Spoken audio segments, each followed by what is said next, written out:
Si vous souhaitez créer un fondu d'une image vers l'arrière-plan, vous avez besoin des effets de contour progressifs. On accède au réglage de ces effets, d'une part par la palette Effets et d'autre part par le menu Objet.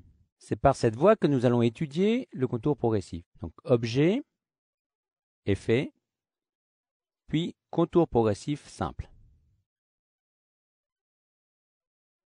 C'est celui qui est actuellement appliqué à l'image. Dans le cas d'un contour progressif simple, on contrôlera principalement l'épaisseur. On peut l'augmenter pour obtenir un fondu plus ou moins important. On peut aussi ajouter un léger bruit pour le rendre un petit peu plus naturel. InDesign CS3 propose d'autres types de contours progressifs, notamment le contour progressif directionnel. Il ressemble au contour progressif simple, à la différence près qu'ici, je peux choisir de ne voir ce contour que cet effet est un peu similaire au précédent, mais il propose un meilleur contrôle. En effet, on pourra, selon la case remplie, limiter l'effet uniquement en haut ou en bas du bloc. Dans le cas présent, c'est le bas seulement qui est affecté par le contour progressif. Le troisième type de contour, contour progressif dégradé, est le plus puissant des trois. En effet, avec celui-ci, non seulement je peux régler l'étalement du dégradé, mais en plus je vais pouvoir ajouter des étapes dans ce dégradé. Alors cela se manipule un petit peu comme les dégradés de couleur. On va cliquer à différents endroits pour placer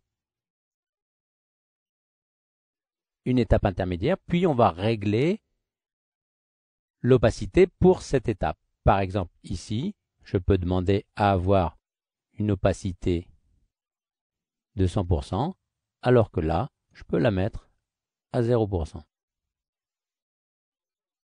Je peux aussi changer l'angle du dégradé ou le type du dégradé.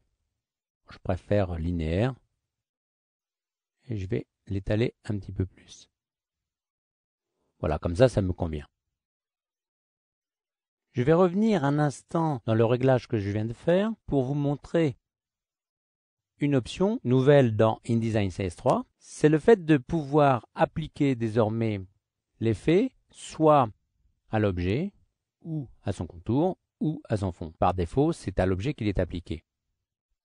Donc ceci peut s'avérer intéressant. Maintenant, je souhaiterais appliquer cet effet aux autres blocs de la page. Cette opération va être très facile du fait qu'on a appliqué à ces objets des effets de calque. Donc ici, par clic droit, je vais demander à redéfinir le style d'après la sélection, c'est-à-dire d'après le contour progressif que j'ai appliqué.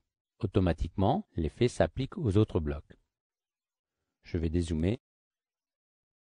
Et je vais terminer cette séquence en vous montrant un nouvel outil dans la version InDesign CS3 qui s'appelle l'outil contour progressif dégradé. Il va permettre de personnaliser un dégradé. Une fois que le bloc est sélectionné, par glissement, je vais pouvoir choisir son orientation.